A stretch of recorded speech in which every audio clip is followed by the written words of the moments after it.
नमस्कार, आज की बात में आपका स्वागत है। कनाडा में मारे गए खालिस्तानी आतंकवादी हरदीप निज्जर के बारे में बड़ा खुलासा हुआ है। खुफिया एजेंसियों ने बताया है कि निज्जर की हत्या दरअसल पाकिस्तान की बड़ी साजिश थी। इसमें पाकिस्तान की खुफिया एजेंसी का हाथ था। निज्जर की हत्या के पीछे आईएसआई के दो मकसद थे। आईएसआई कनाडा में बैठे आतंकवादियों और अपराधियों के जरिए किस तरह अपने K2 प्लान को अंजाम दे रही है, उसकी पूरी डिटेल में आज आपको दूंगा। आपको बताऊंगा कि K2 प्लान को अंजाम तक पहुंचाने के लिए आईएसआई कौन कौन से टूल्स इस्तेमाल कर रही है और उसने भारत के खिलाफ किस तरह हाइब्रिड वॉर छेड़ी हुई है। आज पंजाब में एक सियासी गिरफ्तारी हुई, जिसके बाद इंडिया गठबंधन के दो पार्टनर आमने सामने आ गए, एक दूसरे को चैलेंज करने लगे। मध्य प्रदेश में भी कांग्रेस के सामने अब बीजेपी से बड़ी चुनौती उनके अलायंस पार्टनर अखिलेश यादव ने खड़ी कर दी है। अखिलेश यादव ने आज ऐसी बात कही जिसका असर यूपी में इंडिया गठबंधन पर पड़ेगा। पंजाब के सियासी उबाल और इंडिया गठबंधन की इस खींचतान की चर्चा भी हम आज की बात में करेंगे। पंजाब और मध्य प्रदेश के पड़ोसी राजस्थान में आज मुख्यमंत्री अशोक गहलोत ने विपक्षी दलों की सबसे कमजोर नस का खुलासा कर दिया। गहलोत ने आज जो बयान दिया वो भी मैं आपको सुनवाऊंगा और छत्तीसगढ़ चुनाव का अपडेट भी आपको दूंगा। कांग्रेस अध्यक्ष मल्लिकार्जुन खड़गे ने महिला आरक्षण बिल को लेकर बीजेपी पर कैसे वार किया, इसकी चर्चा भी करेंगे और केंद्रीय मंत्री मेनका गांधी के एक पुराने बयान पर अब हंगामा क्यों मचा है, उसकी वजह भी आपको बताऊंगा। आज मुंबई में बप्पा को दी गई भावभीनी विदाई की तस्वीरें भी देखेंगे, लेकिन सबसे पहले बात भारत के खिलाफ आईएसआई की हाइब्रिड वॉर की, जिसके लिए पाकिस्तान ने खालिस्तानी आतंकवादियों को मोहरा बना रखा है। कनाडा में मारे गए खालिस्तानी टाइगर फोर्स के आतंकवादी हरदीप निज्जर को लेकर खुफिया एजेंसियों ने बड़ा खुलासा किया। इंटेलिजेंस एजेंसीज के मुताबिक हरदीप निज्जर की हत्या पाकिस्तान की खुफिया एजेंसी इंटर सर्विसेज इंटेलिजेंस यानी आईएसआई ने कराई है। इंटेलिजेंस एजेंसियों के सोर्सेज ने जानकारी दी है कि आईएसआई ने हरदीप निज्जर की हत्या दो कारणों से कराई। आईएसआई का एक मकसद निज्जर की हत्या कराकर भारत और कनाडा के रिश्ते खराब करना था। दूसरा, हरदीप निज्जर को हटाकर आईएसआई उसकी जगह किसी और आतंकवादी को कमान देना चाहती थी, क्योंकि आईएसआई चाहती थी कि हरदीप निज्जर उन गैंगस्टर्स के साथ मिलकर काम करे जो पिछले 2 साल में भारत से भागकर कनाडा गए हैं, क्योंकि ये गैंगस्टर्स ड्रग तस्करी और हथियारों की स्मगलिंग में आईएसआई की मदद कर रहे थे।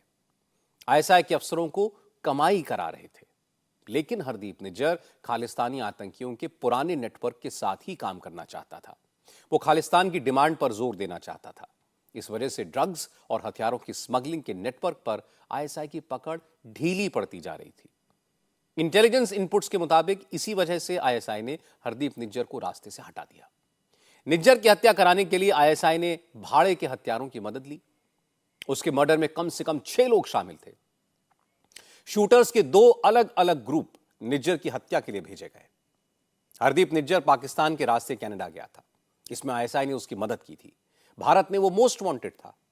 2015 में जब जस्टिन ट्रूडो भारत आए थे, तब पंजाब के उस वक्त के मुख्यमंत्री कैप्टन अमरिंदर सिंह ने उन्हें भारत के उन वांटेड आतंकवादियों की लिस्ट दी थी जो कनाडा में छिपे हुए हैं, और उनमें निज्जर का नाम भी था। इसलिए आईएसआई के हैंडलर्स ने हरदीप निज्जर को मारने का प्लान बनाया। उनको पता था कि निज्जर की हत्या का ब्लेम भारत पर ही आएगा। यहाँ वांटेड क्रिमिनल था। आपने देखा सुना भी कि कैप्टन अमरिंदर ने कहा, जब पहले ट्रूडो आए थे, जब वो यहाँ सीएम थे, तो उन्होंने जो लिस्ट दी थी भगौड़ों की, उसमें इसका नाम था, इन्होंने दिया था। ये पटियाला के आसपास का कहीं का है, and wanted in so many cases. तो और जैसा अब सब अखबारों में निकल चुका है, पढ़ाई है कि वो फेक पासपोर्ट पे गया, हिंदू नाम से गया, हिंदू बन के गया, फिर वहाँ धीरे धीरे छोटा मोटा बढ़ाई ये वो काम करते कराते वहाँ का नेता बन गया, चौधरी बन गया।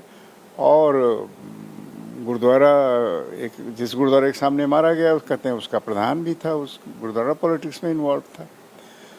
तो basically he was wanted man from here. और जो इतने केसेस में क्रिमिनल है, उसका स्वभाव तो क्रिमिनल का ही होगा, तो वो कभी न कभी उसका यही अंजाम होना है। आईएसआई और खालिस्तानी आतंकवादियों के पुराने रिश्ते रहे हैं। पाकिस्तान 1970 के दशक से खालिस्तान समर्थकों को पालता पोसता आया है। हरविंदर सिंह रिंदा, तलविंदर सिंह परमार, वाधवा सिंह, लखबीर सिंह रोडे, परमजीत सिंह पंजवार जैसे खालिस्तानी आतंकवादियों को पाकिस्तान ने अपने यहां पर सुरक्षित ठिकाना दिया था। खालिस्तान समर्थक कई आतंकवादी संगठनों जैसे Babbar Khalsa international, Khalistan tiger force, Khalistan commando force को पाकिस्तान से ही हथियार और पैसे मिलते हैं। हाल के वर्षों में आईएसआई ने खालिस्तानी आतंकवादियों का नेटवर्क दाऊद इब्राहिम के गैंग से और लश्कर तैयबा जैसे संगठनों से जोड़ दिया था, जिससे ड्रग्स और हथियारों की तस्करी को तेज किया जा सके। जम्मू कश्मीर में सुरक्षा एजेंसियों का प्रेशर बढ़ने की वजह से अब आईएसआई कश्मीर में एक्टिव आतंकवादियों को पंजाब के रास्ते हथियार भिजवा रही है। इस काम में खालिस्तान समर्थक और उनके गैंगस्टर साथी काफी मदद कर रहे हैं। इसके अलावा आतंकवादियों और गैंगस्टर्स के इस नेक्सस की मदद से पाकिस्तान सीमा पार से ड्रग्स की डिलीवरी पंजाब में और कश्मीर में करा रहा है। सुरक्षा एजेंसियों का कहना है कि यह सब आईएसआई के K2 प्लान का पार्ट है। बड़ी सोची समझी रणनीति है ये, और इसकी शुरुआत होती है जिसको आप कहते हैं कि K2 प्लान, कि कश्मीर और खालिस्तान, जो पाकिस्तान के इंटर सर्विसेज इंटेलिजेंस ने ये प्लान तैयार किया था और बहुत साल से ये लोग इस एजेंडा पे चल रहे हैं। तो आप देखते हैं कश्मीर में किस तरह ये मुजाहिदीन भेजते हैं या फाइटर्स भेजते हैं, टेररिस्ट भेजते हैं, उसको ट्रेन करते हैं, उसको ब्रेन वॉश करते हैं, रेडिकलाइज करते हैं और क्रॉस बॉर्डर उसको भेज देते हैं कि आप यहाँ पर जाकर आतंकी कार्रवाइयाँ करें। इन्होंने शुरुआत में जब सो कॉल्ड खालिस्तान मूवमेंट चल रहा था तब भी इन्होंने बड़ा एक्टिव सपोर्ट दिया, चाहे वो वेपन्स हों, एक्सप्लोजिव्स हों, ट्रेनिंग हो। इसके अलावा इन्होंने क्या किया है कि अब जो हमारा इंडियन डायस्पोरा है, जिसमें कि कुछ लोग ऐसे हैं जो टेरर चार्जेस पे बाहर चले गए थे या उनके साथ एक रहने वाला वर्ग है बहुत छोटा सा जो सिंपैथाइज करता है इस तरह की आइडियोलॉजी से, उसको इन्होंने पकड़ा है, उसको फंड करते हैं, उसको प्लेटफॉर्म देते हैं, उसको कनेक्ट करते हैं। ऐसे कई जो फॉरेन के पॉलिटिशियंस हैं, एनजीओज हैं, थिंक टैंक्स हैं, पब्लिकेशंस हैं, जिनको इंडिया के बारे में सहानुभूति नहीं है या जो पाकिस्तान की थॉट प्रोसेस से या भारत विरोधी थॉट प्रोसेस से इत्तेफाक रखते हैं, उनको कनेक्ट करते हैं। और ये बहुत एक सोचा समझा प्लान है। 1980 के दशक में पंजाब में भारत पाकिस्तान सीमा पर फेंसिंग नहीं थी, बाढ़ नहीं लगी हुई थी, जीरो लाइन तक खेती होने की वजह से आतंकवादी और अपराधी बड़ी आसानी से सीमा पार कर लेते थे। पंजाब पुलिस के डीजीपी रहे AK पांडे बताते हैं कि हरिंदर सिंह रिंदा, परमजीत पंजवार, लखबीर रोडे और तलविंदर परमार ये सब उसी दौर में पाकिस्तान पहुंचे थे। आईएसआई ने इनकी मदद की थी और अब नए गैंगस्टर्स से उनके वर्चस्व को बहुत चुनौती मिल रही है। उन दिनों तो भागना बहुत आसान था, इन द सेंस की फेंसिंग तो बाद में आई और फेंसिंग के बावजूद अब कम हो गया है। जब फेंसिंग नहीं थी उस समय तो खेतों में से आप रात में क्रॉस कर जाओ। हम जब एसएसपी गुरदासपुर थे अर्ली 80s में, अर्ली 83, 84, तो वहाँ से जितने भाग के गए सब रात में वहाँ BSF लगी भी थी, बेचारे पेट्रोलिंग करते भी रहते थे। और जब हम उस पर कुछ पकड़े तो बोलते थे कि हाँ हम खेत में छुपे रहते थे, देखा कि पेट्रोल यहाँ से इधर गया पीछे तो हम भाग के उधर चले गए। उन्हीं दिनों में परमार गया था जो बाद में कनिष्का वाला कांड किया था 85 में। उन दिनों ही बधावा सिंह गया, रोडे गया। अब इस समय लिस्ट तो नहीं है पर बहुत गए, बहुत गए, बहुत गए। पंजवड़ भी जो पीछे बार आ गया, ये भी उन्हीं दिनों गया था। वहाँ से देखिए जो वहाँ बैठे हैं अब अपनी रेलिवेंस के लिए सभी एक्टिव, उनका असर यहाँ कितना है देखने वाली बात है। नए नए जो बन रहे हैं, चाहे गैंगस्टर बन रहे हैं, चाहे कोई और, जो आईएसआई कल्टीवेट कर रही है जिनको, वो थोड़ा सा है कंसर्न का विषय।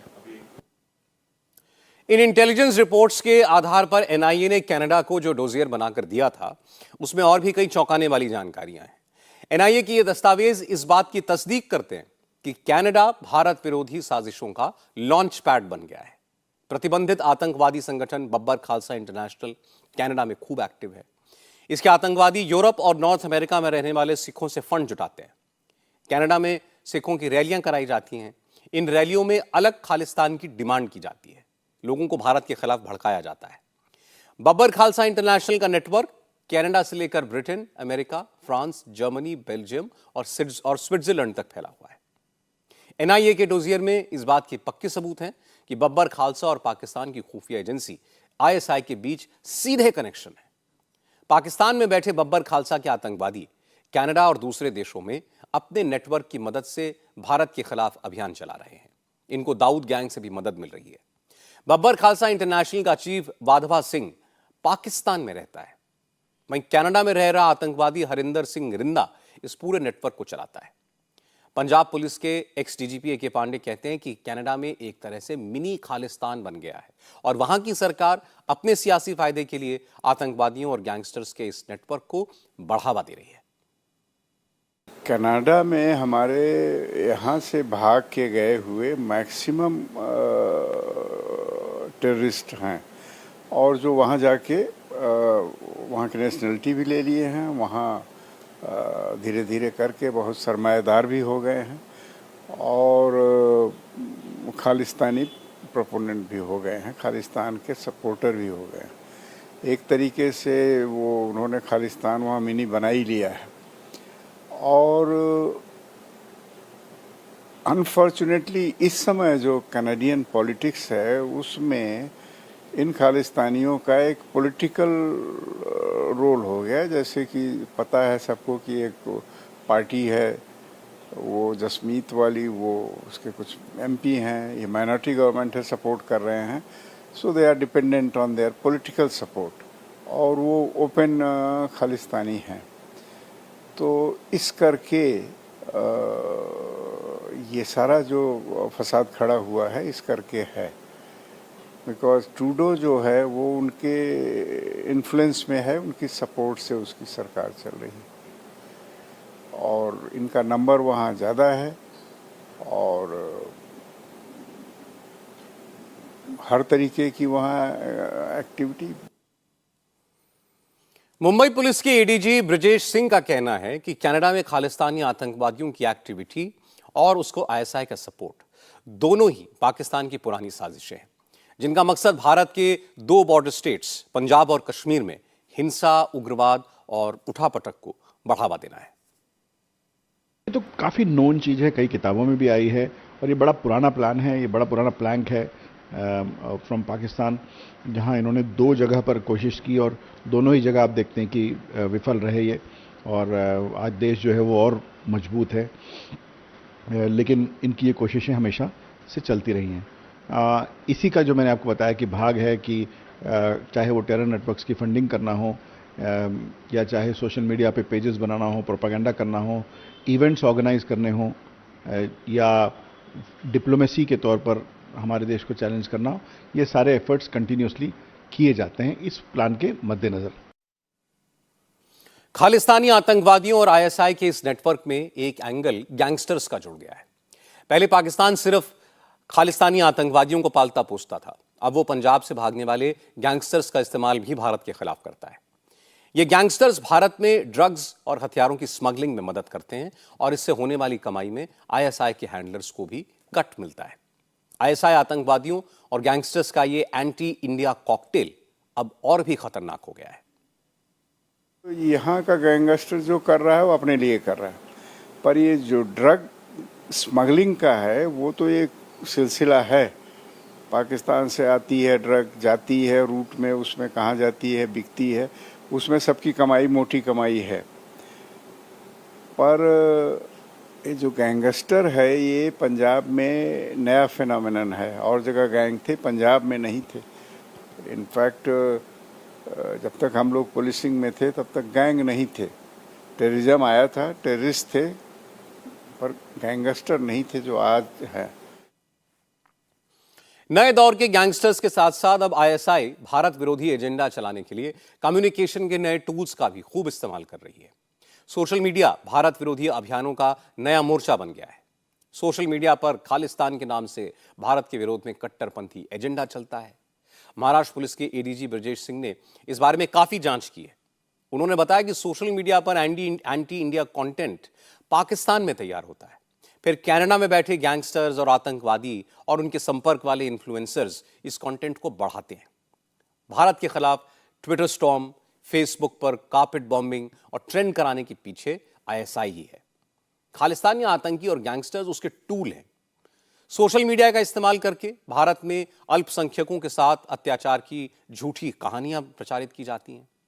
हाल ही में डिजिटल फ्रंट पर भारत विरोधी अभियान चला रहे 40 यूट्यूब चैनल्स, वीडियोस और सोशल मीडिया पोस्ट्स को ब्लॉक किया गया है। कनाडा में खासकर इन गतिविधियों को अगर आप देखें तो बहुत ज़्यादा बढ़ावा मिला है और बड़े एक्टिवली उन्होंने कई बार, चाहे वो देश के फ्लैग का डिसरिस्पेक्ट करना हो या सो कॉल्ड एक कोई रेफरेंडम जैसी चीज़ ऑर्गेनाइज करनी हो या अटैक करना हो अलग अलग रिलीजियस प्लेसेस पर, इस तरह की बहुत सारी कार्रवाइयों को ओपनली वहाँ पर अंजाम दिया जा रहा है। और इसका एक बहुत बड़ा भाग है जो प्रोपेगेंडा और सोशल मीडिया है, ये ऑर्गेनाइज तरीके से ऑपरेट होता है, ज़्यादातर फ्रॉम अक्रॉस द बॉर्डर, और सोची समझी रणनीति के तहत अकाउंट्स बनाए जाते हैं, उन अकाउंट्स को प्रोपेगेट किया जाता है, उस पर म्यूज़िक और एक अच्छी तरह से शूट करके कंटेंट डाला जाता है, कंटेंट की राइटिंग होती है। और देखिए उनको भाषा का फ़ायदा है क्योंकि पंजाबी जो है बड़ी सिमिलर है हमारे यहाँ और across the border, so content बनाने में डिफ़िकल्टी नहीं होती। और अब with the advent of chat GPT और ओपन एआई ये जो चीज़ बहुत आसान हो गई है कि आप बड़ा मास कंटेंट इस तरह का पैदा कर सकते हैं। ये एक पूरा एक मेथडोलॉजी है और ये मेथडोलॉजी जो है वो ऑपरेट हो रही है from across the border. Bharat के खिलाफ पाकिस्तान ने लंबे वक्त से हाइब्रिड वॉर छेड़ रखी है। एक तरफ वो कश्मीर से लेकर पंजाब तक अलगाववादियों को और आतंकवादियों को मदद देता है, दूसरी तरफ ड्रग्स और हथियारों की तस्करी, नकली करेंसी भारत में भेजकर भारत को नुकसान पहुंचाने का काम करता है। तीसरी तरफ आईएसआई खालिस्तानी आतंकवादियों, खालिस्तान समर्थकों और दूसरे भारत विरोधी तबकों की मदद से इंटरनेशनल लेवल पर भारत को बदनाम करने की मुहिम चलाती है। कनाडा में खालिस्तानी आतंकवादियों और गैंगस्टर्स का नेक्सस आईएसआई के लिए आसान भारत विरोधी टूल बन चुका है। इनकी मदद से पाकिस्तान पंजाब में भी हिंसा, उग्रवाद और ड्रग्स के धंधे को बढ़ावा दे रहा है। इससे पंजाब की नई पीढ़ी बर्बाद हो रही है। पंजाब में ड्रग्स की समस्या बहुत ज्यादा बढ़ गई है। भारत को इस पर लगाम लगाने के लिए और सख्त कदम उठाने की जरूरत है। वैसे पंजाब में ड्रग्स के खिलाफ मुहिम छेड़ने के नाम पर आज बड़ा सियासी हंगामा खड़ा हो गया। भगवंत मान सरकार की पुलिस ने कांग्रेस पार्टी के एमएलए सुखपाल सिंह खेरा को सुबह सुबह चंडीगढ़ में उनके घर से गिरफ्तार कर लिया। सुबह करीब 6 बजे पंजाब पुलिस की एक टीम सुखपाल खेरा के घर पहुंची और उन्हें अपने साथ चलने को कहा। सुखपाल खेरा इस बात पर भड़क गए। उन्होंने पहले तो पुलिस वालों से उनकी पहचान पूछी, फिर वारंट दिखाने को कहा। अपनी जिमनी वगैरह तो दिखाओ,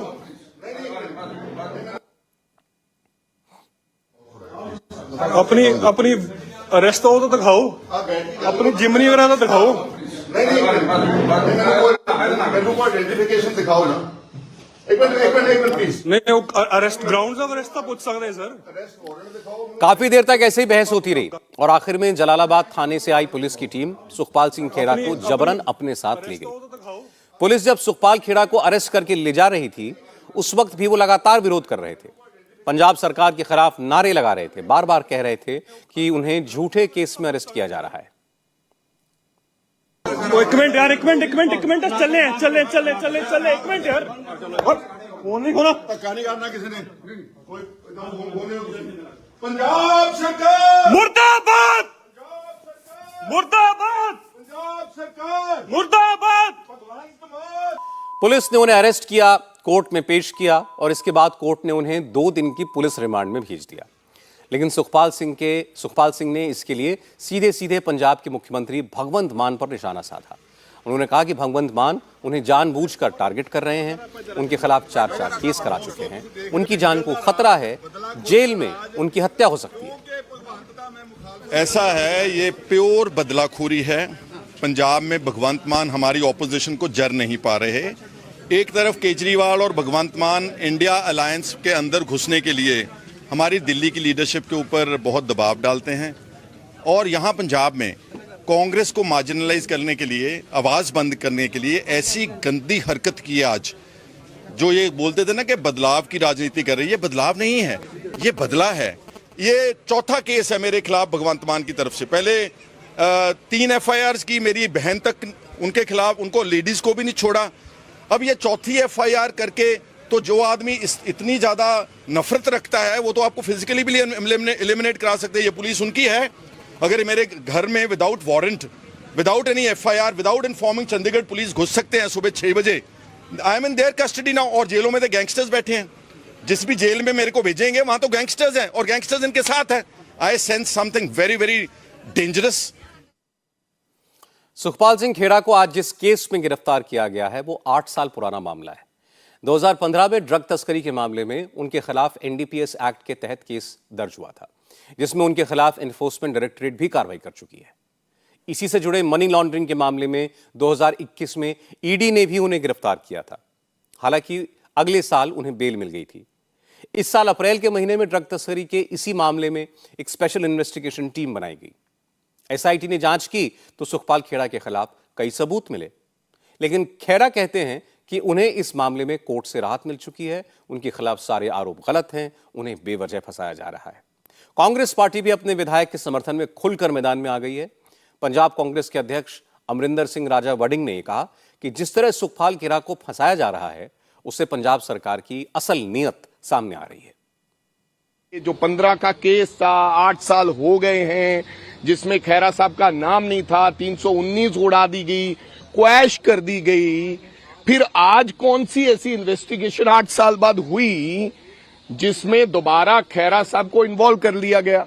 पता चला कि आज कोई सिट बनी थी, सिट के माध्यम से खैरा साहब का नाम इन्वॉल्व कर दिया गया। ये टोटली मैं कहूंगा कि इससे मैं समझता हूं नजर आता है कि पंजाब के अंदर जंगल राज है। और मेरे को लगता है कि जिस प्रकार से उनको लेकर गए हैं, आने वाले दिनों में कुछ भी हो सकता है उनके साथ। जिस प्रकार से उनको लेकर गए हैं धक्के से, सुबह उठते ही ऐसे पुलिस चोरों की तरह आई है, बिना वर्दी के आई है, मैं समझता हूं कि ये नहीं होना चाहिए। चूंकि कांग्रेस पार्टी के लोग सीधे सीधे पंजाब की भगवंत मान सरकार पर राजनीतिक बदला लेने का इल्जाम लगा रहे हैं, इसलिए पंजाब सरकार की तरफ से भी इस पर सफाई आई। पंजाब के स्वास्थ्य मंत्री बलबीर सिंह ने कहा कि सुखपाल खेड़ा की गिरफ्तारी SIT की जांच के आधार पर हुई है। उन्होंने कहा कि मामला ड्रग्स की तस्करी का है, इसलिए कोई कितना भी बड़ा आदमी हो, अगर आरोप लगे हैं तो कार्रवाई तो होगी। कि बीजेपी अकालियों की सरकार थी तब ये केस हुआ, और जो कांग्रेस की गवर्नमेंट थी उन्होंने अरेस्ट किया। एंड उसमें चार्जेस क्या है, केस क्या है? It's about drugs which is a very serious charge. मतलब उसमें केस है, उसमें पहले वो जेल जा चुके हैं, उनकी सुप्रीम कोर्ट से बेल हुई है। अभी एक SIT इन्वेस्टिगेशन कर रही थी और उसकी इन्वेस्टिगेशन की जो रिपोर्ट है उसके मुताबिक कार्रवाई हो रही है। The law is taking its course. Drugs के मामले में आप देख रहे हो कितने केसेस पकड़े जा रहे हैं। सो जो हमारे मुख्यमंत्री हैं और जो मान गवर्नमेंट है, इनकी जो प्रायोरिटी है वो ड्रग फ्री पंजाब है। उसमें कोई भी आदमी हो, किसी भी पार्टी का हो, कितना भी बड़ा हो, सबके लिए मतलब एक बराबर है, सबके खिलाफ कार्रवाई होगी, चाहे हमारी पार्टी का हो, किसी पार्टी का हो, किसी पार्टी का भी हो, उसमें किसी को भी नहीं बख्शा जाएगा। सुखपाल खेड़ा की गिरफ्तारी के खिलाफ आज कांग्रेस का एक डेलीगेशन गवर्नर बनवारी लाल पुरोहित से मिलने पहुंचा। कांग्रेस के लीडर्स ने राज्यपाल से साफ कहा कि सुखपाल खेड़ा को अरेस्ट करने के लिए पंजाब पुलिस चंडीगढ़ आई। खेड़ा को उनके चंडीगढ़ के घर से गिरफ्तार किया गया, जबकि चंडीगढ़ एक केंद्र शासित प्रदेश है। अगर पंजाब पुलिस ने चंडीगढ़ की पुलिस को इन्फॉर्म नहीं किया तो एक किडनैपिंग का मामला है। इस पर पंजाब पुलिस के खिलाफ एक्शन होना चाहिए। प्रताप सिंह बाजवा ने कहा कि अरविंद केजरीवाल और भगवंत मान जानबूझकर कांग्रेस के लोगों को निशाना बना रहे हैं। बाजवा ने कहा कि अगर सुखपाल खेड़ा गलत हैं तो 2017 में आम आदमी पार्टी ने उन्हें पंजाब में विपक्ष का नेता क्यों बनाया था? Why did Arvind Kejriwal and Bhagwant Mann, who was the state president, give a ticket to Mr. Khera in 2017?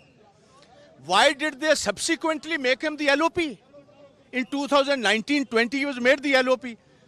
That time also he had the same case over there. It is not only Sukhpal Khera. They have almost put half a dozen of our ministers in. They have put almost 5 or 7 of our MLAs in. They basically want to damage the image of the Congress, because Congress is the primary opponent of the AAP in Punjab, number one. Number two, a couple of people who every single day take on the government. Sukhpal Khera was an important face. So they wanted to basically demolish that face. Akali Dal ने भी यही सवाल उठाया। अकाली दल के leader Daljit Singh Cheema ने कहा कि पंजाब में आज जो कुछ चल रहा है, जिस तरह विपक्ष के नेताओं को निशाना बनाया जा रहा है, बदले की राजनीति हो रही है, ये ठीक नहीं है। ਬਹੁਤ ਅਫਸੋਸ ਦੀ ਗੱਲ ਹੈ ਕਿ ਸੂਬੇ ਦੇ ਵਿੱਚ ਵੈਂਡੇਟਾ ਪੋਲਿਟਿਕਸ ਤੋਂ ਇਲਾਵਾ ਹੋਰ ਕੋਈ ਕਾਰਜ ਜਿਹੜਾ ਉਹ ਨਹੀਂ ਹੋ ਰਿਹਾ ਔਰ ਰੂਲ ਆਫ ਲਾ ਜਿਹੜਾ ਉਹ ਬਿਲਕੁਲ ਖਤਮ ਹੋ ਗਿਆ। ਅੱਜ ਜਦੋਂ ਖਹਿਰਾ ਸਾਹਿਬ ਦੇ ਘਰ ਸਵੇਰੇ 6 ਵਜੇ ਪੁਲਿਸ ਨੇ ਰੇਡ ਕੀਤਾ ਤੇ ਮੈਨੂੰ ਉਹ ਦਿਨ ਯਾਦ ਆ ਰਿਹਾ ਸੀ ਜਦੋਂ ਕਾਂਗਰਸ ਪਾਰਟੀ ਦੀ ਸਰਕਾਰ ਸੀ ਤੇ ਸਰਦਾਰ ਬਿਕਰਮ ਸਿੰਘ ਮਜੀਠਾ ਨੂੰ ਇਸੇ ਤਰੀਕੇ ਡਰੱਗਸ ਦੇ ਝੂਠੇ ਕੇਸ ਦੇ ਵਿੱਚ ਫਸਾ ਕੇ ਤੇ ਅਰੈਸਟ ਕੀਤਾ ਗਿਆ ਸੀ ਤੇ ਅੱਜ ਹੁਣ ਕਾਂਗਰਸ ਪਾਰਟੀ ਨੂੰ ਸੁਖਪਾਲ ਸਿੰਘ ਖਹਿਰਾ ਨੂੰ ਫੇਸ करनी पै रही है।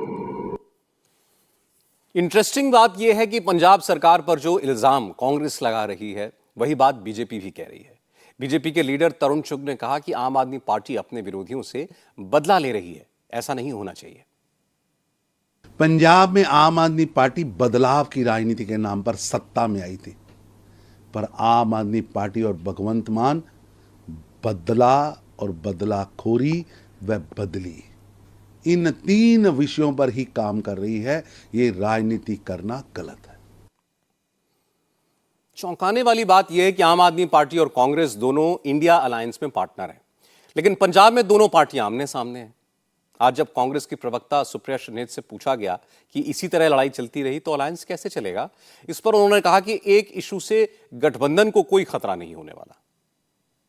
पंजाब की जो सरकार है आम आदमी पार्टी की, उसको इस पर बिल्कुल पुनर्विचार करना चाहिए। प्रतिशोध की राजनीति की इसमें एक बूसी आती है। मुझे लगता है इस एक इशू को पकड़ के ये बोलना कि अलायंस पर ही खतरा बन गया, ये गलत होगा। मुझे लगता है परिपक्वता इसमें है कि आम आदमी पार्टी की जो सरकार है उसने एक निरंकुशता से काम किया है। उस पर उनकी जो सेंट्रल लीडरशिप है, जो उनके बड़े नेता है, जो नेतृत्व है, वो इस पर पुनर्विचार करे, देखे कि रेमीडियल मेजर्स की कहाँ पर ज़रूरत है। अगर आप इंडिया का अलायंस के पार्टनर हैं, घटक दल हैं, तो आपका सबसे पहला कर्तव्य तो संविधान और लोकतंत्र को बचाने का है।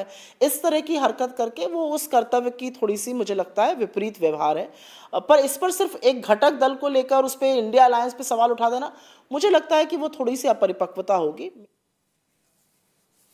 अपने विधायक की गिरफ्तारी को कांग्रेस छोटा मोटा इशू बता रही है। बीजेपी कांग्रेस विधायक का सपोर्ट कर रही है, जबकि इस मामले में सबसे पहले ईडी ने ही सुखपाल खेड़ा को गिरफ्तार किया था। वैसे ये सवाल तो बनता है कि जब सुखपाल सिंह खेड़ा के खिलाफ मामला 2015 का है तो भगवंत मान की सरकार ने उन्हें अब गिरफ्तार क्यों किया? 2017 में तो वो आम आदमी पार्टी की तरफ से लीडर ऑफ ऑपोजिशन बनाए गए थे, तब आम आदमी पार्टी को यह केस क्यों नहीं नजर आया था? अब कार्रवाई की वजह क्या है? सोशल मीडिया पर एक चर्चा यह भी चल रही है कि सुखपाल खेड़ा को गिरफ्तार इसलिए किया गया क्योंकि उन्होंने आम आदमी पार्टी के सांसद राघव चड्ढा को निशाना बनाया था। खेरा ने राघव चड्ढा से सवाल किया था कि उन्होंने अपनी आमदनी से 4 गुना ज्यादा महंगी अंगूठी अपनी पत्नी को कहां से गिफ्ट की। अब मामला कुछ भी हो, पंजाब में आम आदमी पार्टी सेंटर में एंटी बीजेपी अलायंस बनाने की कांग्रेस की मजबूरी का भरपूर फायदा उठा रही है और कांग्रेस खुलकर अपने नेताओं पर कार्रवाई का भी विरोध नहीं कर पा रही है। कांग्रेस की इस मजबूरी का फायदा उठाने की फिराक में अखिलेश यादव भी है। अखिलेश यादव 2 दिन से मध्य प्रदेश में है, आम आदमी पार्टी का, अपनी पार्टी का, माफ कीजिएगा, प्रचार कर रहे हैं। अखिलेश खजुराहो में थे। उन्होंने ऐलान किया कि समाजवादी पार्टी मध्य प्रदेश में असेंबली इलेक्शन लड़ेगी। अगर कांग्रेस उन्हें सीटें देती है तो अच्छा है, वरना वो अकेले चुनाव लड़ेंगे। अखिलेश यादव ने कांग्रेस को इशारों इशारों में बार बार गठबंधन धर्म की याद दिलाई। यह भी याद दिलाया कि पिछली बार उनके एक विधायक की वजह से ही एमपी में कांग्रेस की सरकार बनी थी। इसके बाद अखिलेश यादव ने बड़ी बात कही, कहा कि जहां जिसकी ताकत है वो चुनाव लड़े।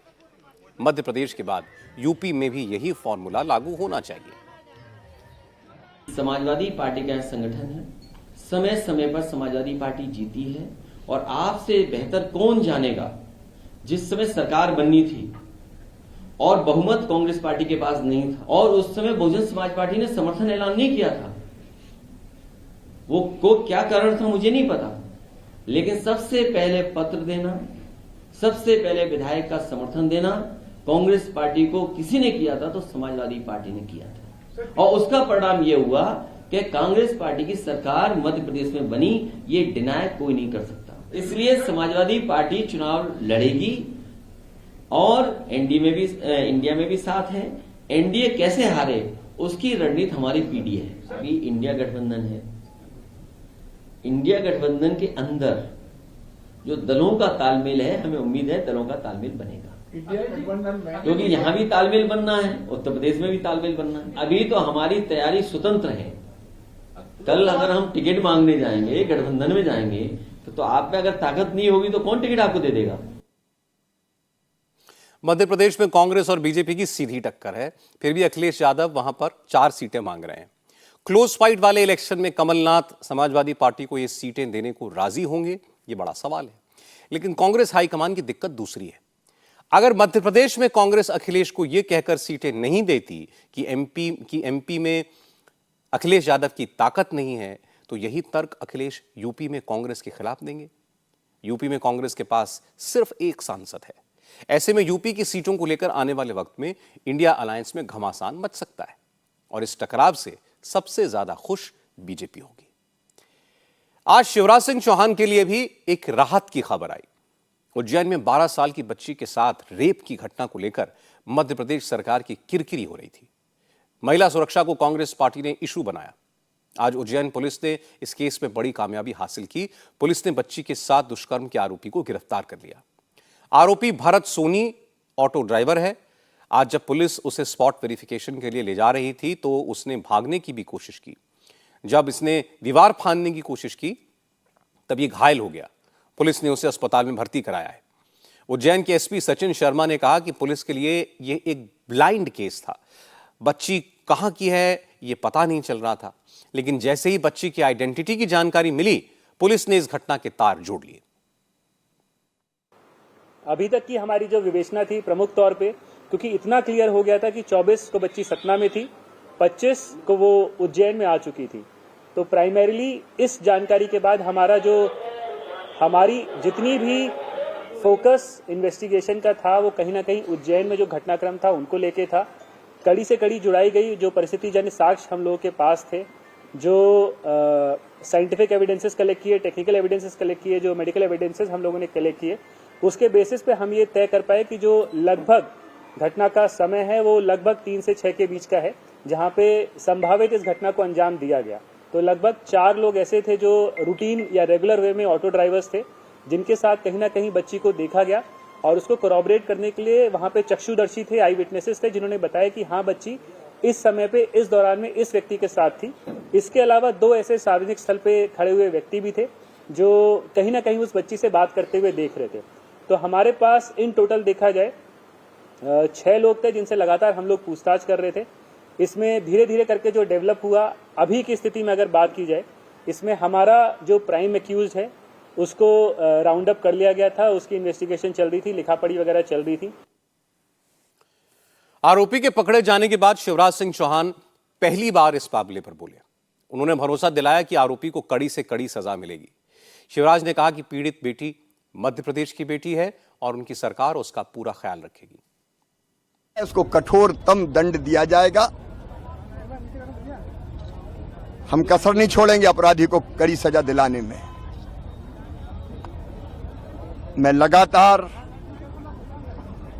हर घंटे स्थिति पता कर रहा था। इस तरह के अपराधी समाज में रहने के लायक नहीं है, काबिल नहीं है। उसने मध्य प्रदेश की आत्मा को घायल किया। बेटी मध्य प्रदेश की बेटी है, उसकी हर तरह से हम चिंता करेंगे, लेकिन ऐसे अपराधी को कठोरतम दंड मिले, इसमें कोई कसर नहीं रहेगी। वो मेरी बेटी है, मध्य प्रदेश की बेटी है, मैं चिंता करूंगा। उज्जैन की घटना ने पूरे देश को हिलाकर रख दिया है। मध्य प्रदेश में चुनाव कुछ महीने दूर है। शिवराज सिंह शहर शहर घूमकर महिला सुरक्षा के दावे कर रहे हैं, लाडली बहना के सम्मान की बात कर रहे हैं। ऐसे में उज्जैन की घटना शिवराज सिंह चौहान के लिए एक बड़ा झटका थी। कांग्रेस की लोकल लीडरशिप से लेकर सेंट्रल लीडरशिप इसके लिए शिवराज को घेर रही थी। अब आरोपी को सख्त सजा दिलाने की बात कहकर मुख्यमंत्री डैमेज कंट्रोल की कोशिश कर रहे हैं। 2 दिन तक एम्बैरेसमेंट का सामना करने के बाद आज जाकर उन्होंने राहत की सांस ली होगी। लेकिन राजस्थान के सीएम अशोक गहलोत की सांसें अटकी हुई हैं। मध्य प्रदेश में शिवराज की तरह एंटी इनकम्बेंसी का डर उन्हें भी है। अशोक गहलोत राजस्थान मिशन 2030 यात्रा पर निकले हैं। मुख्यमंत्री आज नीमराना में थे। यहां अशोक गहलोत ने बच्चियों को स्कूटी बांटी, जनता से सीधी बात की। गहलोत ने नीमराना की पब्लिक मीटिंग में इलेक्टोरल बॉन्ड पर सवाल खड़े किए। गहलोत ने कहा कि इलेक्टोरल बॉन्ड्स के जरिए बीजेपी करोड़ों रुपए जुटा रही है। गहलोत ने आरोप लगाया कि चंदे का इस्तेमाल बीजेपी सरकारों को गिराने के लिए करती है। अशोक गहलोत ने कहा कि दूसरी पार्टियों को चंदा नहीं मिल रहा है। पैसे की कमी की वजह से चुनाव में सब पार्टियों के लिए लेवल प्लेइंग फील्ड नहीं है। ये ठीक नहीं है। चुनाव आयोग को कुछ करना चाहिए।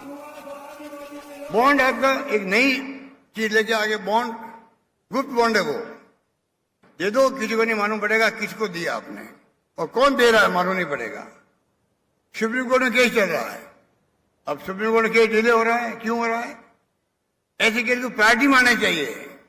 ये देश के फ्यूचर का सवाल है, देश में लोकतंत्र को जिंदा रखने का सवाल है।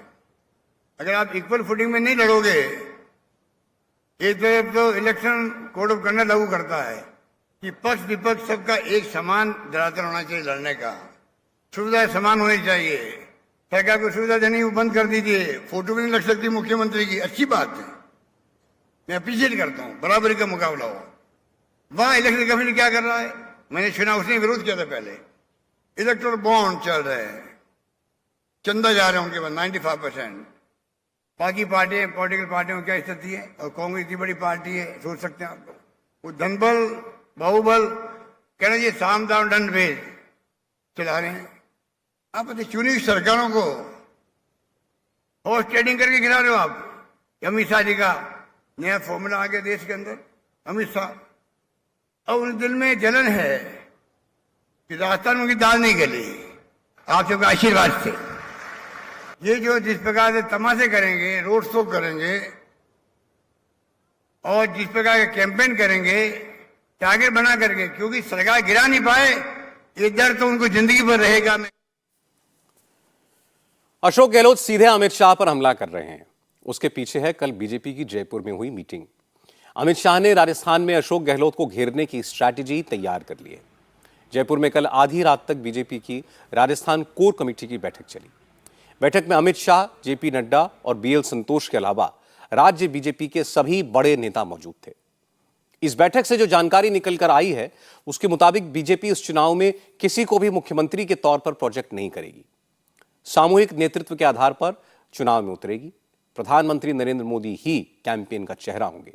जानकारी यह भी मिली है कि एमपी वाला फॉर्मूला राजस्थान में भी लागू हो सकता है। मध्य प्रदेश की तरह बीजेपी केंद्रीय मंत्रियों और सांसदों को राजस्थान असेंबली इलेक्शन में उतार सकती है। अमित शाह ने नेताओं को चेतावनी दी कि गुटबाजी को किसी भी हालत में बर्दाश्त नहीं किया जाएगा। अमित शाह ने परिवर्तन यात्रा का फीडबैक लिया।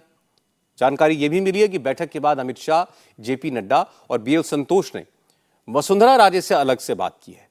हालांकि बैठक से निकलने के बाद वसुंधरा राजे ने ज्यादा कुछ नहीं कहा, सिर्फ इतना कहा कि बैठक अच्छी रही।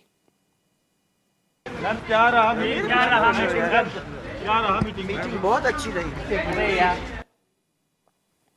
राजस्थान में चुनाव से पहले वसुंधरा राजे को मुख्यमंत्री के चेहरे के तौर पर प्रोजेक्ट नहीं किया जाएगा, यह बात तो तय है। और यह फैसला इसलिए लिया गया है क्योंकि 2019 के बाद पिछले 4 साल में 9 उपचुनाव हुए, इनमें से 8 में बीजेपी हारी। हालांकि केंद्रीय मंत्री गजेंद्र सिंह शेखावत ने कहा कि इसमें कोई नई बात नहीं है। शेखावत ने कहा कि यह बात तो प्रधानमंत्री ही पहले कह चुके हैं। उन्होंने कहा कि चुनाव की रणनीति तैयार है और अमित शाह, जेपी नड्डा ने जो स्ट्रैटेजी तैयार की है उस पर राजस्थान बीजेपी आगे बढ़ेगी। ये विषय तो पहले से भी तय हो चुका है। माननीय प्रधानमंत्री जी का भी स्पष्ट संकेत था इससे पहले भी कि सभी लोग सामूहिक नेतृत्व के साथ चुनाव लड़ेंगे। लेकिन इसके अतिरिक्त तो कल सभी विषयों पर चर्चा हुई है। जैसा मैंने कल रात में भी कहा था, सारे राजनीतिक विषयों पर चर्चा हुई है। चुनाव किस दिशा में जा रहा है उसके ऊपर चर्चा हुई है।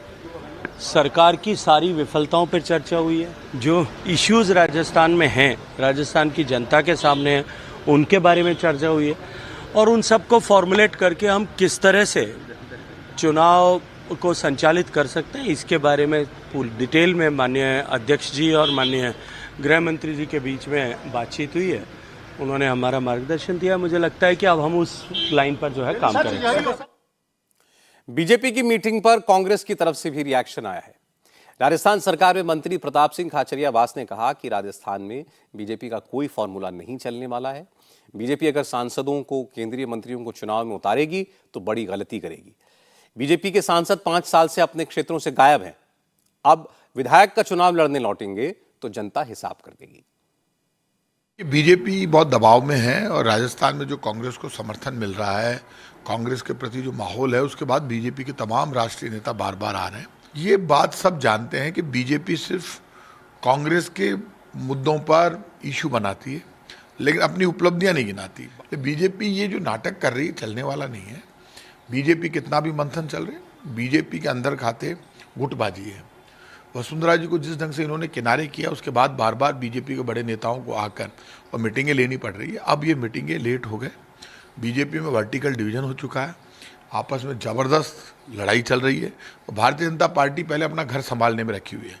अब तक बार बार बीजेपी जो कांग्रेस के ऊपर अटैक कर रही थी वो फेल हो गई। बीजेपी की परिवर्तन यात्रा की हवा निकल गई। बीजेपी कुछ भी कर ले, राजस्थान में कांग्रेस की बहुत बड़ी जीत होगी और कांग्रेस बड़े बहुमत के साथ राजस्थान में सरकार बनाएगी। राजस्थान में अशोक गहलोत जहां भी जा रहे हैं वो लोगों को यही बता रहे हैं कि वसुंधरा मुख्यमंत्री बनी तो उनकी स्कीम्स बंद हो जाएंगी। इसके जवाब में अमित शाह ने किसी को भी मुख्यमंत्री का चेहरा प्रोजेक्ट न करके एक तीर से 2 शिकार कर लिए। एक तो गहलोत की मुश्किलें बढ़ा दी, दूसरा अपने इस फैसले से उन्होंने पार्टी में चल रही गुटबाजी पर भी लगाम लगा दी है। राजस्थान से निकलकर अमित शाह और जेपी नड्डा छत्तीसगढ़ के रायपुर पहुंचे। यहां पर उन्होंने छत्तीसगढ़ असेंबली इलेक्शन में बीजेपी की तैयारियों की समीक्षा की, कार्यकर्ताओं नेताओं को चुनाव के लिए निर्देश दिया। राजस्थान और छत्तीसगढ़ दोनों जगह कांग्रेस की सरकारें हैं। अमित शाह जानते हैं यहां एंटी इंकम्बेंसी फैक्टर का फायदा बीजेपी को मिल सकता है। आज कांग्रेस प्रेसिडेंट मल्लिकार्जुन खड़गे भी छत्तीसगढ़ में ही थे। बालोदा बाजार की सभा में खड़गे ने सीधा अमित शाह पर हमला किया। खड़गे ने कहा कि अमित शाह भले ही रायपुर में हों, लेकिन वो इस मीटिंग की जासूसी करवा रहे होंगे।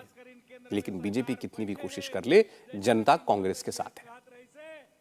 मैं सुना आज रायपुर में नड्डा साहब भी आए हैं और अमित शाह साहब भी आए हों। वो सोच रहे होंगे कि इस जो बलौदा बाजार में क्या चल रहा है, ये सब हिसाब रखते हैं कि हमारे लोग कहां कहां जाते हैं, उनके पीछे उनके सीआईडी तो रहते ही है। साहब ये लोग बोले, इतने लोग आए थे, इतने लोग उनको मिला, ये सब चीजें उनको बताते हैं। तो इसलिए उनको भी मालूम होगा कि आप इतने लोग जोश के साथ कांग्रेस पार्टी के पीछे हो, साथ हो और बघेल साहब के साथ आप सभी लोग काम कर रहे हैं।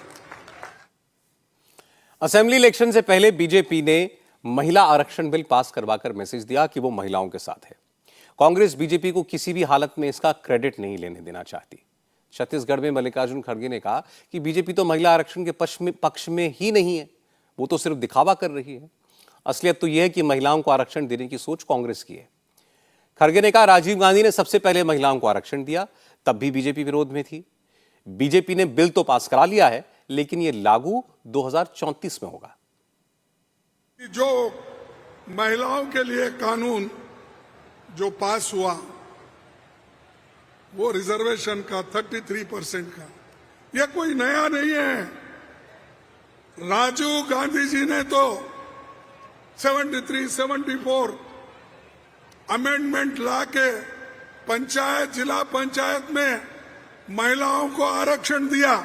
जब राजीव गांधी महिलाओं के लिए 33% रिजर्वेशन लाया, उस वक्त यही बीजेपी के लोग उसको विरोध किए और हमको हार खाना पड़ा। आज छाती ठोक के कहते हैं कि हमने किया, और कब करने वाले हैं? वो खुद ही कहते हैं कि 2024 को नहीं होने वाला है, यानी 2034 में लागू होगा। उनको सिर्फ लोगों को बताना है, काम करना नहीं है। लोगों को सिर्फ भ्रमित रख के अरे मोदी जी कुछ कर रहे हैं हमारे लिए, ये बोलते बोलते 2024 का इलेक्शन निकल जाना। इस्कॉन की गौशाला पर बीजेपी की एमपी मेनका गांधी ने आरोप लगाए। उसको लेकर आज इस्कॉन की तरफ से सफाई आई। इस्कॉन ने साफ कहा कि गायों को कसाई को बेचने की बात बिल्कुल झूठ है। इस्कॉन की गौशालाओं में ऐसा कभी नहीं किया गया, कहीं नहीं किया गया। आपको बता दें, मेनका गांधी का एक वीडियो वायरल हो रहा है जिसमें वो international society for Krishna consciousness यानी इस्कॉन पर बहुत गंभीर आरोप लगाती दिखती हैं। मेनका गांधी ने कहा कि इस्कॉन अपनी बूढ़ी गायों को कसाईयों को बेचती है। उन्होंने कहा वो आंध्र प्रदेश के अनंतपुर में इस्कॉन की एक गौशाला में गई थी, लेकिन उस गौशाला में उन्हें एक भी ऐसी गाय नहीं मिली जो दूध न देती हो, ना ही कोई बछड़ा मिला। इसे लेकर इस्कॉन ने मेनका गांधी पर सवाल उठा दिए। इस्कॉन के राधा रमन दास ने कहा कि मेनका गांधी अगर अनंतपुर में इस्कॉन की गौशाला गई थी तो उसके सबूत दें। इस्कॉन पूरे विश्व में गौ सेवा के लिए प्रसिद्ध है और इस्कॉन के भक्त बहुत जी जान लगाकर गौ सेवा करते हैं। हम डिमांड करते हैं कि मेनका गांधी जो कह रही है उसका प्रमाण दे। वह कह रही है कि वह आनंदपुर में स्थित इस्कॉन गौशाला में गई, लेकिन हमारी आनंदपुर गौशाला के जो भक्त हैं वे बता रहे हैं कि वो कब आई उनको पता नहीं।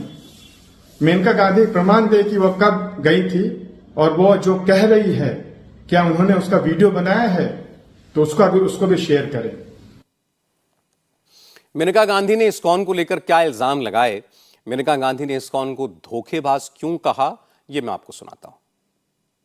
मैं आपको बता देती हूँ, सबसे बड़े जो यहाँ देश के धोखेबाज है वो है इस्कॉन। वो रखते हैं गौशाले और सरकार से दुनिया भर के उनको फायदा मिलता है गौशाले चलाने के लिए, बड़े बड़े जमीनें मिलते हैं, सब कुछ। मैं अभी उनके आनंदपुर गौशाला में गई, एक भी सूखी गाय नहीं, पूरे के पूरे डेयरीज हैं, एक भी बछड़ा नहीं है। इसका मतलब सब बेचे गए। ISKCON is selling all its cows to the butchers. जितना ये करते हैं और कोई नहीं करता। और ये वाले तो है जो सड़क पर जाकर के हरे राम हरे कृष्णा करते हैं, हाँ, और कहते हैं दूध दूध दूध दूध पर उनकी पूरी जीवन है। जितने उन्होंने कसाईयों को बेचा है शायद ही किसी और ने बेचा। तो अगर ये कर सकते हैं तो बाकियों का क्या होगा?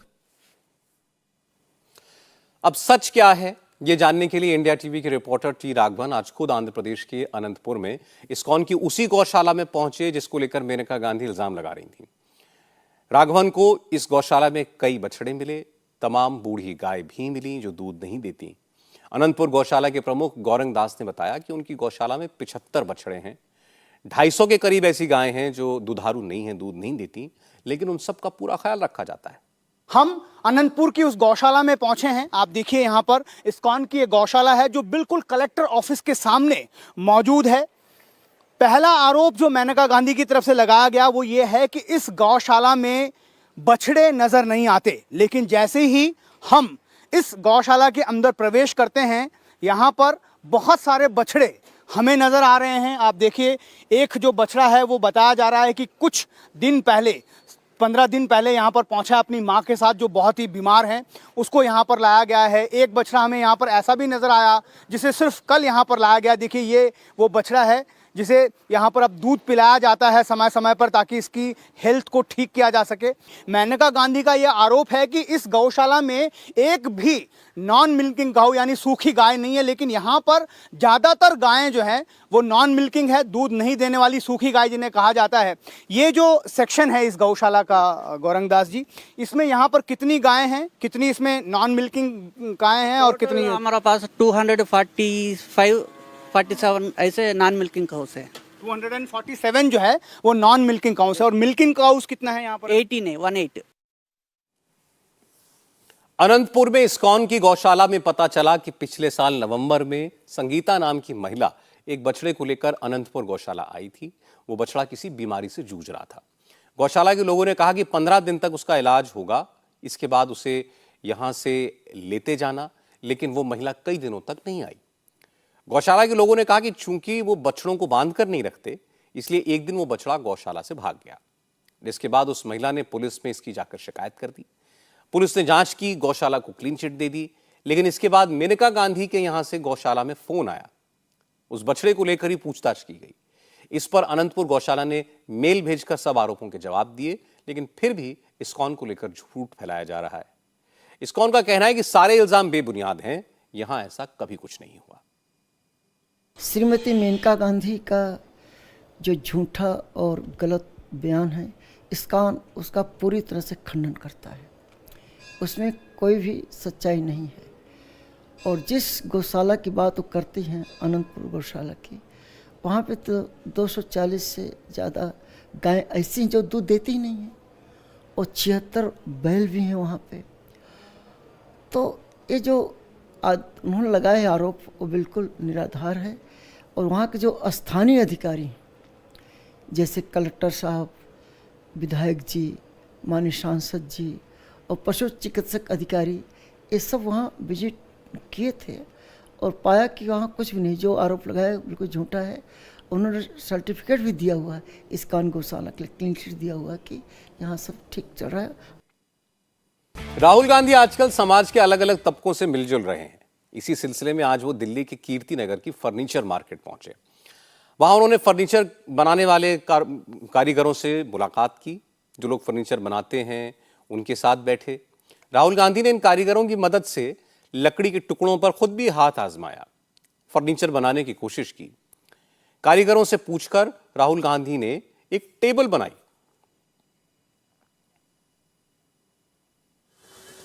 दस दिन से चल रहा गणपति उत्सव आज खत्म हो गया। आज धूमधाम से गणपति बप्पा को विदाई दी जा रही है।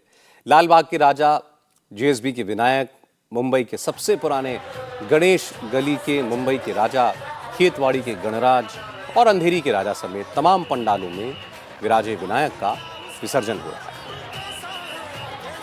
लोग गाजे बाजे के साथ आतिशबाजी करते हुए बप्पा को विदा करने के लिए निकले हैं।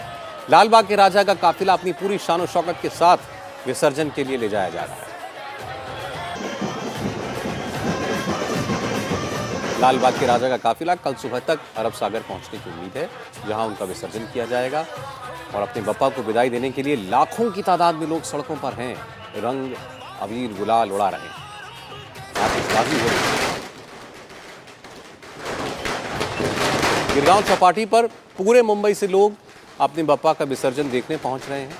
वहीं जिन लोगों ने अपने घरों में बप्पा की स्थापना कर रखी थी, उन्होंने भी पूजा पाठ के बाद उन्हें विदाई दी।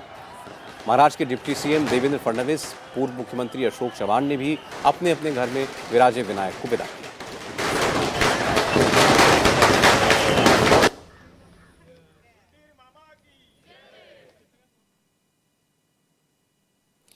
आज की बात में इतना ही। आपसे अगली मुलाकात कल रात 9 बजे।